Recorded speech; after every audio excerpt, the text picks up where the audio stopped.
भर भर के देले वाली ओकरा के कर्ज समेत सेवा करके रुआ सबके चुकाई जा। जहिया से घर घर तक शिक्षा एजुकेशन सुरक्षा पहुंचे लगी शाहबाद के कोना कोना में ओ दिन लगी कि एनडीए के संकल्प जो हम निकल ले रही जा उस सही महीना में प्रफुल्लित भइल बा। आज चूंकि इलेक्शन के रिजल्ट के बाद पहला मौका कि हम बक्सर के अपन अभिभावक लोग से मिल पाइल बानी, तो और भी कोनो प्लेटफॉर्म मिल ना पाइल बीच में, चूंकि शपथ और बाकी वाला कार्यक्रम चलत रहे। बस धन्यवाद देवे आइल बानी, गोड़ लागे आइल बानी। शुभ अवसर है, शादी विवाह करवावल एक यज्ञ के समान मानल जाला हमनी के संस्कृति में।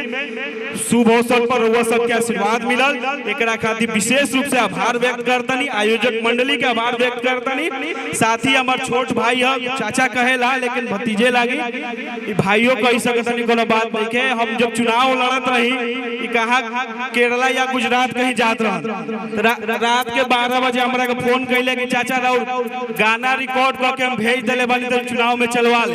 ये बेचारा बहुत समर्पित रहेले, बहुत मेहनत करेले, इनके परिवार से पुराना लगाव रहल बा। साथ ही भोजपुरी इंडस्ट्रीज के जितने भी हमारे विक्की भाई बड़े हमरे क्षेत्र के हवे, हमनी के जब स्ट्रगल करत रही, जब पॉलिटिकल स्ट्रगल करत रही ती अपन मंच के स्ट्रगल करत रहन बेचारे, तो हमारा जहां जहां मौका मिलल इनका के सपोर्ट करी। खैर इनका टैलेंट है जो ना बेसिस पे आइल बड़े, और भी जो भोजपुरी इंडस्ट्रीज के जितने भी कलाकार आए हैं जो भी, उनको भी हम आस्था सिंह जी रिनोन्ड एक्ट्रेस हमारी भोजपुरी इंडस्ट्रीज की, और भी जितने भी हमारी एक्ट्रेसेस आई हैं उनको भी हम विशेष रूप से धन्यवाद देंगे। क्योंकि जब हम चुनाव कैंपेनिंग कर रहे थे, मेरा चुनाव कैंपेन ऑलमोस्ट एक यूनिफॉर्म लेवल पर चल रहा था। अब हमको समझ में नहीं आता भाई किसको बुलाएं कि उसको नया एक्सेलरेशन मिले, एक नया आयाम मिले। तो हमने पवन सिंह जी को फोन किया, भैया ना आई तब की तनी मुश्किल लागत है, तो कहले कि हेलीकॉप्टर उड़ी चाहे मत उड़ी लेकिन भाई जी रहुआ खाती हम कैसे हुआ आई।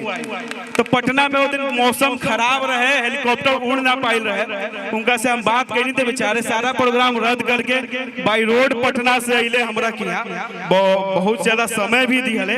और ओकरा बाद से चुनाव के कैंपेन जो हमर पीक पकड़लस जाके जीते में तब्दील भइल, बीच में कहीं रुकल ना। तो भाई भोजपुरी इंडस्ट्री के तो बहुत बड़ योगदान बा हमनी के कैंपेनिंग में। तो जे भी इंडस्ट्री से जुड़ल बा सब लोग के हम धन्यवाद देतानी, आभार व्यक्त करतानी। रउआ सबे ऐसे ही आगे बढ़त रही, भोजपुरी के, भोजपुरी भाषा के, भोजपुरी समाज के आगे बढ़ाई।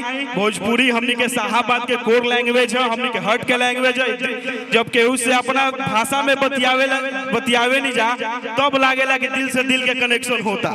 एकरा खातिर भी भाषा बहुत मीठ हटे, बहुत ही प्यारा भाषा, एकर सम्मान हमनी के करी जा, आगे बढ़ाई जा। और क्षेत्र के विकास खातिर, क्षेत्र के एक नया पहचान देवे खातिर खाली बक्सरे विधानसभा ना, जब खोजब सबे शाहबाद के एगो विधायक रही है वो सबके सेवा में उपस्थित रही है। अपने कह के वाणी के विराम देता नहीं। और जो कार्यक्रम के आयोजन करता बाड़े, जो सूत्रधार बाड़े, जिनका माध्यम से हमनी के सबके एकत्रित भइल बन जा, हमनी के बड़ भैया मिथिलेश पांडे जी, उनका के भी विशेष रूप से आभार बा। कैसे कि एकर कल्पना उहे कैले कि इस तरह के कार्यक्रम पिछले कई एक वर्ष से करत रहल बाड़े, उनका के भी हम आभार व्यक्त करतानी।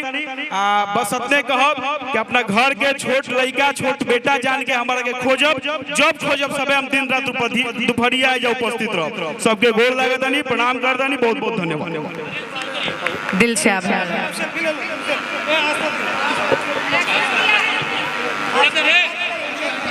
हेलो, पहले मैं चाहूंगा मंच खाली करिए आप लोग तो।